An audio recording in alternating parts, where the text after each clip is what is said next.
Channa marulioides. Ikan ini adalah salah satu endemik dari Kalimantan Tengah. Ikan ini dipatenkan pada tahun 1851 oleh Peter Blicker, seorang keturunan Belanda yang merupakan pensiunan tentara dan berkeahlian sebagai seorang dokter. Beliau juga telah mendeskripsikan 1925 spesies dan 520 marga atau genus. Pada tahun 1851, beliau telah mematenkan Channa marulioides. Dan kini, bapak ini disebut Bapak Ichthyoologi Nusantara. Sementara di dunia, persebaran ikan ini ada di 3 negara, Indonesia, Malaysia, dan Thailand. Di Indonesia, itu ada di Kalimantan dan Sumatera. Yang umumnya di Kalimantan Barat dan di Kalimantan Tengah. Khususnya di Kalimantan Tengah, apabila kita melihat secara geografis, persebaran ikan ini cukup tersebar merata di daerah Kalimantan Tengah. Pertama ada di Sampit, Kabupaten Kebutaran Timur, di Kuala Pembuang, Kabupaten Seruyan, Pangkalambun, Kabupaten Kota Waringin Barat, area Sebangau, Kabupaten Katingan, dan yang terakhir adalah di Buntok, daerah Barito, tepatnya Barito Selatan. Berikut adalah proses pengumpulan ikan dewasa dari nelayan. Ikan ini dikumpulkan di dalam keramba yang alat tangkapnya bisa disebut pengilar, kalang, tempirai, dan rata-rata terbuat dari jaring dan kombinasi dengan rotan atau dengan bahan bambu atau paring. Ini dikumpulkan atau dikolektif oleh ikan, dimasukkan dalam keramba yang ada di pondok nelayan. Nah, ukuran yang tersebar itu cukup banyak yang dieksploitasi oleh nelayan. Dari yang paling kecil, ukuran baby atau anakan, sampai ikan dewasa. Berikut adalah proses kolektif atau pengumpulan ikan yang ukuran size baby. Ikan ini cukup kecil ya, sekitar 3-4 cm.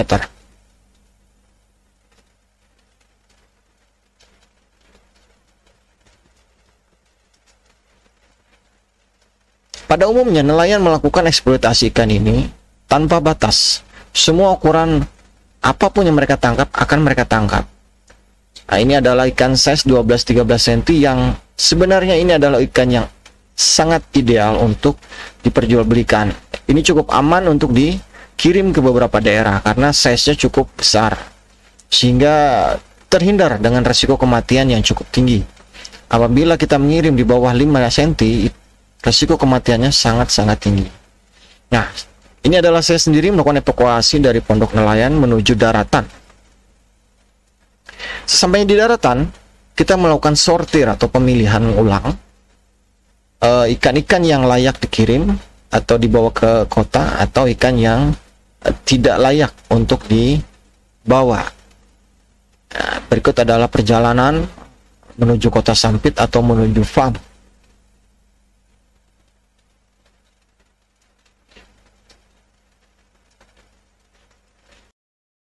Sebelum dikirim, ikan harus diadaptasikan dulu sampai warnanya betul-betul stabil. Karena red maru identik dengan berwarna merah. Jadi ikan ini harus berwarna merah, baru dia akan punya nilai jual yang cukup tinggi.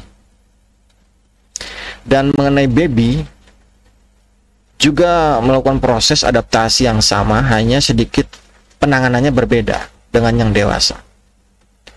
Nah, yang paling banyak dieksploitasi adalah baby, karena ini paling mudah menjual. Selanjutnya ini adalah proses packing ya, atau pengepakan sebelum proses pengiriman. Rata-rata kita mengirim itu lokal atau domestik dan juga ke luar negeri melalui transhipper yang ada di Jakarta.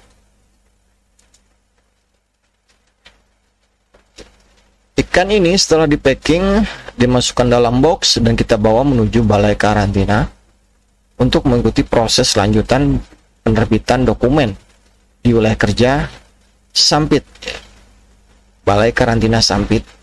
Untuk output terakhir adalah dokumen karantina sebagai bahan utama untuk proses pengiriman melalui kargo pesawat atau bandara. Praktek di lapangan banyak sekali terjadi pengiriman ikan yang di bawah umur atau size ideal sehingga tingkat kematiannya sangat-sangatlah tinggi. Inilah dampak dari pengiriman di bawah 6 cm. Apabila kita memantau grafik atau tren pengiriman dari tahun 2020 sampai 2021, ini adalah sumber yang kita ambil dari Asosiasi Penjual Ikan Cana Kalimantan Tengah. Di tahun 2020, tren itu tergolong normal. Karena normalnya pada dalam satu tahun itu terjadi 2 kali panen dalam 2 musim. Dan di tahun 2021, karena penangkapan indukan, sehingga tren penangkapan baby ini cukup terganggu di awal semester. Bisa kita amati di grafik pengiriman tahun 2021.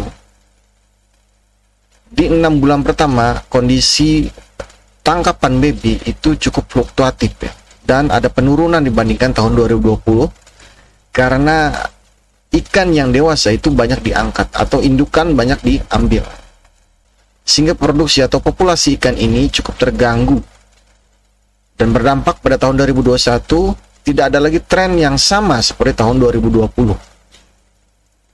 Dan ini apabila diteruskan akan berdampak cukup beresiko terhadap ikan ini.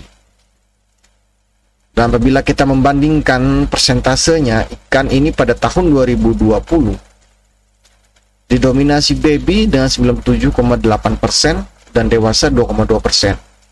Pada tahun 2021 jadi peningkatan, dewasa menjadi 3,3% dan baby terjadi penurunan 96,7%. Perlu diketahui, sebelum ikan ini dikenal sangat luas, eksploitasi yang dilakukan nelayan sudah dimulai sejak puluhan bahkan ratusan tahun yang lalu sebagai konsumsi ikan lokal.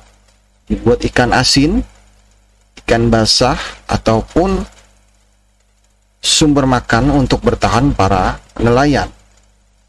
Tapi dalam waktu singkat, 5 tahun terakhir, tren ini sangat-sangat jauh sekali perubahannya. Karena dijadikan ikan hias untuk akuarium, atau dijadikan ikan hobi. Nah, ini pun dipicu oleh demand atau permintaan Pulau Jawa maupun luar negeri dengan maraknya kontes-kontes yang diadakan di setiap kota-kota besar yang ada di Indonesia, bahkan di luar negeri. Untuk itu kami para penjual ikan cana Kalimantan Tengah membentuk sebuah asosiasi yang bisa mengendalikan tren ini apabila dibiarkan akan merusak populasi ikan itu sendiri dan mengganggu proses jual beli yang sedang kami lakukan. Ini adalah bisnis sekaligus hobi, sekaligus adalah kecintaan kami terhadap endemik ikan kalteng. Asosiasi ini kami bentuk sebagai wadah untuk bersilaturahmi, berorganisasi, dan berkontribusi terhadap pemerintah daerah berkaitan dengan ikan ini, dengan aktivitas yang kami lakukan agar spesies ini tetap lestari dan kami bekerja bisa dalam jangka waktu yang cukup lama. Dan kami sepakat dalam asosiasi ini bahwasannya kami mengajukan kepada pihak yang berwenang agar bisa melakukan pembatasan pengiriman, yang mana hasil rembukan kami, hasil musyawarah kami memohon kepada pihak yang terkait agar dilakukan pembatasan pengiriman dari 6 cm sampai dengan 70 cm. Dengan kesadaran yang tinggi, kami memohon kepada pihak yang terkait agar bisa membatasi pengiriman dari size 6 cm sampai dengan 70 cm, agar populasi tetap terjaga dan kami para penjual serta nelayan lebih tertib dalam mengelola sumber daya alam. Sekian dan terima kasih, kami dari Asosiasi Penjual Ikan Cana Kalimantan Tengah.